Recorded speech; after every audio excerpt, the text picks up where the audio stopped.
আসসালামু আলাইকুম my dear viewers. আজকে আমরা যে বিষয়টি নিয়ে আলোচনা করব সেটা হলো অ্যাসার্টিভ সেন্টেন্স, যেটা স্পোকেনের জন্য খুবই একটি গুরুত্বপূর্ণ বিষয়। সেন্টেন্স সম্পর্কে জানতে হলে আপনাকে সেন্টেন্স 5 প্রকার, প্রথমে আমরা সেটা জেনে প্রথম হচ্ছে assertive sentence, interrogative sentence, imperative sentence, objective sentence এবং এক্সক্লেমেটরি সেন্টেন্স। আজকে আমরা অ্যাসার্টিভ সেন্টেন্স নিয়ে আলোচনা করব। এখন অ্যাসার্টিভ সেন্টেন্স সম্পর্কে আপনি কেন জানবেন, এটা হলো ফার্স্ট কথা।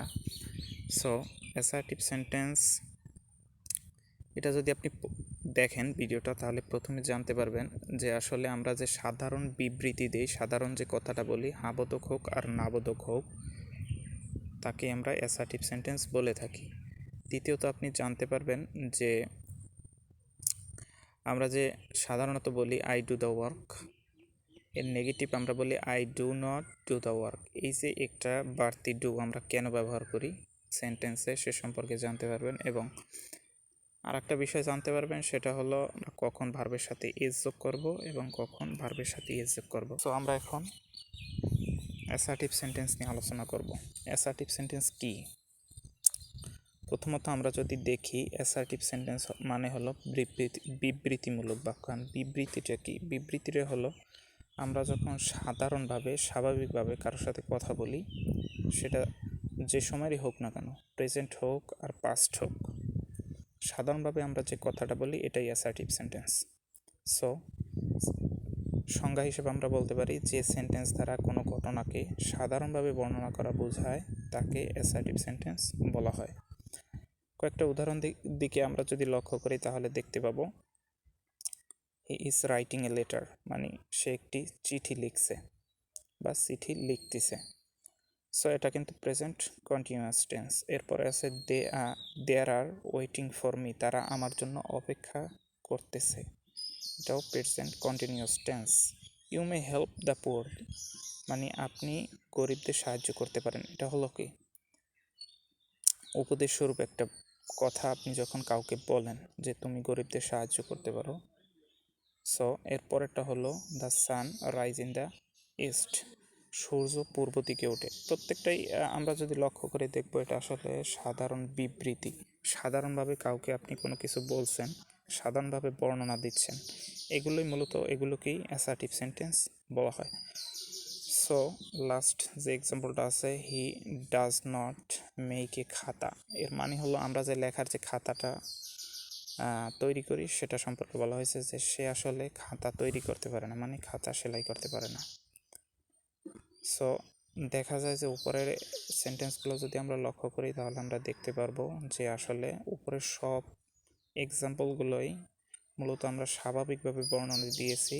সো বলা যায় সাধারণভাবে যদি আমরা কোনো কিছু বর্ণনা করি, সেটা যে সময়েরই হোক না কেন, প্রেজেন্ট, পাস্ট অথবা ফিউচার যাই হোক না কেন, সেটা হবে অ্যাসার্টিভ সেন্টেন্স। এই অ্যাসার্টিভ সেন্টেন্স আবার দুই প্রকার। সেটা হলো ফার্স্ট অ্যাফার্মেটিভ অ্যাসার্টিভ, অর্থাৎ হাবোধক বিবৃতি, অর্থাৎ আমরা যে হাবোধক যে কথা দ্বারা হাস্যসূচক কিছু বোঝা যাবে, সেটাকেই বলা হয় অ্যাফার্মেটিভ অ্যাসার্টিভ। আর দ্বিতীয়টা হলো নেগেটিভ অ্যাসার্টিভ, অর্থাৎ যে বাক্য দ্বারা নাবোধক কিছু বোঝা যায়, যে কাজটা হয় নাই বা সে ভাত খায় না, এই ধরনের কিছু যখন বোঝা যাবে, তখন তাকে বলা হয় নেগেটিভ অ্যাসার্টিভ। সো আমরা একটু দেখি সংজ্ঞায় কি বলা আছে। অ্যাসার্টিভ সেন্টেন্স, যে সেন্টেন্স দ্বারা কোনো বিবৃতিকে স্বীকার করে নেওয়া হয়, বোঝায়, তাকে অ্যাসার্টিভ সেন্টেন্স বলা হয়। অর্থাৎ যদি আমরা একটু এক্সাম্পলের দিকে লক্ষ্য করি, তাহলে আর একটু ক্লিয়ার হওয়া যাবে। আই ডু দ্য ওয়ার্ক, মানে আমি কাজটা করি। এ জায়গায় আমি কাজ করি না বা অন্য কিছু বোঝানো হয় নাই। সো এটা সাধারণভাবে বলা হয়েছে আমি কাজটা করি, হাস্যসূচকই বোঝানো হয়েছে। দ্বিতীয় যে সেন্টেন্স আছে, he is a boy of yesterday, মানে আমরা অনেক সময় ছোটদেরকে বলি না, সে তো কালকের ছেলে, সে কি জানে, মানে কি এটা দ্বারা হাস্যসূচক কিছু বোঝা গিয়েছে। So he is a boy of yesterday. Mithu was a good student, মানে মিঠু একজন ভালো ছাত্র ছিল, বর্তমানে সে ভালো ছাত্র নেই বা লেখাপড়া করে না, এটা দ্বারাও কি হাস্যসূচক বোঝানো হয়েছে। তো উপরের সেন্টেন্সগুলো দিয়ে বোঝা যায় যে সেন্টেন্সগুলো প্রত্যেকেই অ্যাফার্মেটিভে আছে, হাস্যসূচকে আছে। এবার আসি আমরা negative sentence, negative assertive sentence.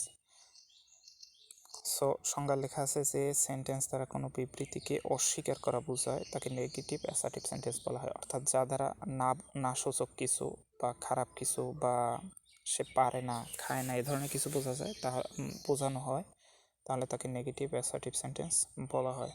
কয়েকটা এক্সাম্পল যদি আমরা লক্ষ্য করি, he is not ready to go there, সে সেখানে যাওয়ার জন্য কি প্রস্তুত নয়। এটা কি না একটা শব্দ কিন্তু আছে, নট। সো এটা কি নেগেটিভ অ্যাসার্টিভ, অর্থাৎ না সূচক একটা বিবৃতি দেওয়া হয়েছে, সে আসলে যাওয়ার জন্য প্রস্তুত নেই, মানে কি সে যাবে না। এরপরেটা আছে হি ডাজ নট গো, সে যায় না।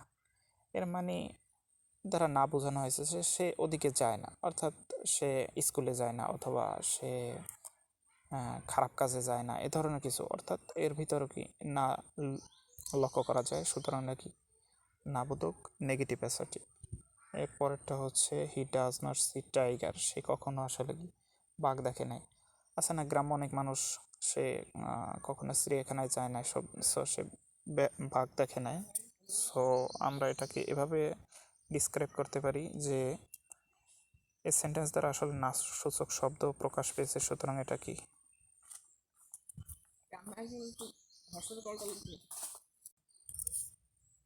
এরপরের সেন্টেন্সটা হচ্ছে he did not return from school, মানে সে স্কুল থেকে আসে নাই।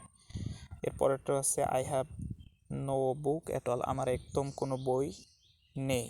সো আমরা সেন্টেন্সগুলোর দিকে যদি লক্ষ্য করি তাহলে দেখা যাবে প্রত্যেকটা শব্দই না সূচক বিবৃতি আছে, সুতরাং এটা হলো negative assertive sentence. My dear viewers, এবার আমরা দেখব ভার্বের সাথে কখন, ভার্বের শেষে কখন এস অথবা ইএস যুক্ত হয়।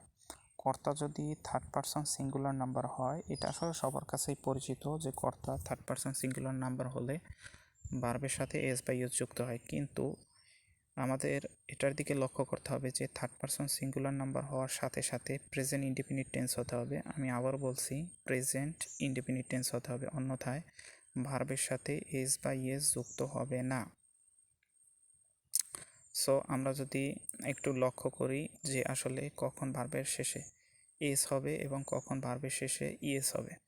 সো ভার্বের শেষ লেটারটি যদি এস, ডাবল এস, এক্স, ও, সিএইচ, এসএইচ ইত্যাদি থাকলে, যদি ভার্বের শেষে এই 6টি লেটার হয় তাহলে ইএস যুক্ত হবে, অন্যথায় এস যুক্ত হবে।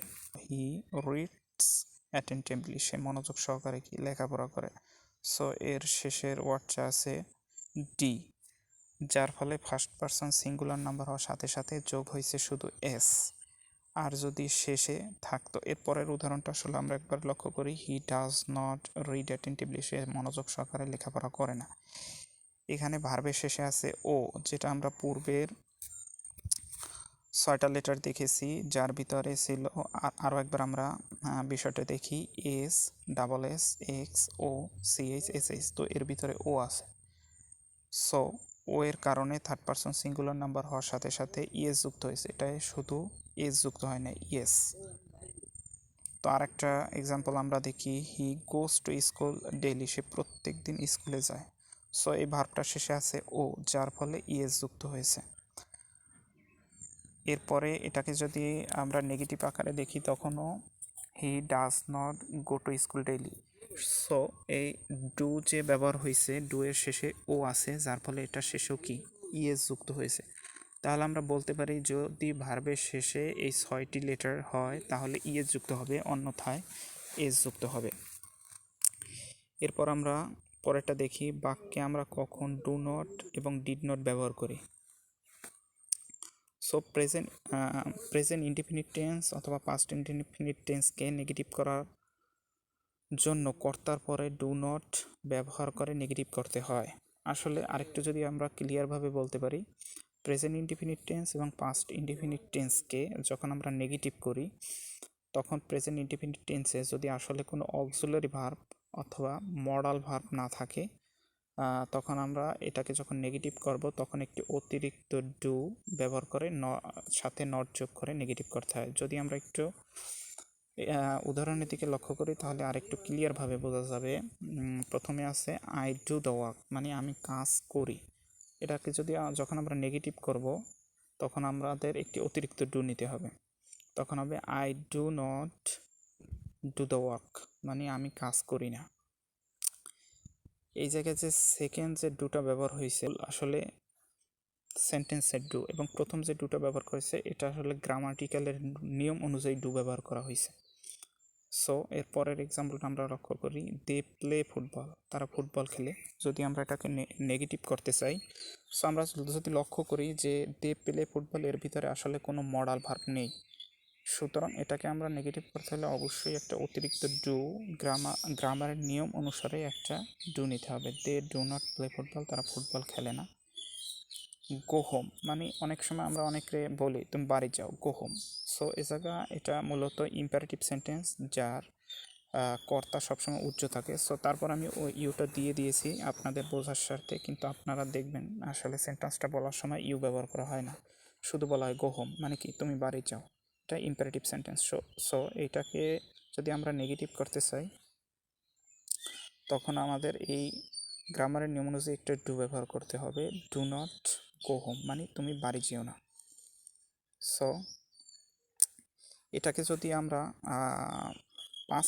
পাস্টে ব্যবহার করি, অর্থাৎ এতক্ষণ আমরা দেখলাম প্রেজেন্ট, এবার আমরা দেখব পাস্ট ইন্ডিফিনিট টেন্সকেও নেগেটিভ করতে হলে কর্তার পরে ডিড নট ব্যবহার করতে হয়। তো যখন ডিড আমরা ব্যবহার করব তখন পরবর্তী যে ভার্বটা ব্যবহার করব সে ভার্বটা আসলে কি প্রেজেন্ট ফর্ম হয়ে যাবে। অর্থাৎ পাস্ট তো দুইবার ব্যবহার করা যায় না, যার ফলে প্রথমে আমরা যখন ডিড নট নেব এটা থেকে আসলে পাস্টটা ইন্টিগ্রেট করে, অর্থাৎ পাস্টটা বোঝা যায় যেটা আসলে পাস্টের কোনো কিছু বর্ণনা করতেছে। এর জন্য পরের যে আমরা ভার্বটা নেব সে ভার্বটা আসলে প্রেজেন্ট ফর্ম হয়ে যাবে। সো আমরা একটু উদাহরণের দিকে লক্ষ্য করি। আই অ্যাট রাইস, আমি ভাত খেয়েছি। যদি আমরা এটাকে নেগেটিভ করি, I did not eat rice, আমরা যদি একটু লক্ষ্য করি তাহলে ইটটা আসলে কিন্তু প্রেজেন্ট ফর্ম হয়ে গেছে। এর কারণ হলো একটা সেন্টেন্সে কখনো দুইটা পাস্ট ফর্ম ব্যবহার হয় না, যার ফলে প্রথমে আমরা ডিড নট ব্যবহার করে যেহেতু এটাকে পাস্টের নেগেটিভ ফর্ম করেছি, এজন্য পরের ভার্বটা আসলে প্রেজেন্ট ফর্ম হয়ে গেছে। এরপরটা দেখি সি ওয়েন্ট দেয়ার, তিনি সেখানে গিয়েছিলেন। এর পাস্ট ফর্ম হবে সি ডিড নট গো দেয়ার, তিনি সেখানে যাননি। এরপর আমরা কিন্তু আমরা কখন আসলে প্রেজেন্ট ইনডিফিনিট টেন্স এবং পাস্ট ইনডিফিনিট হওয়া সত্ত্বেও কখন আমরা এই ডু নট অথবা ডিড নট ব্যবহার করতে পারবো না। সো আমরা কিছু মডাল ভার্ব দেখি যেগুলো আসলে বাক্যে আসলে কখনো এই ডু নট বা ডিড নট ব্যবহার করতে হয় না, শুধু নট ব্যবহার করলেই হয়ে যায়।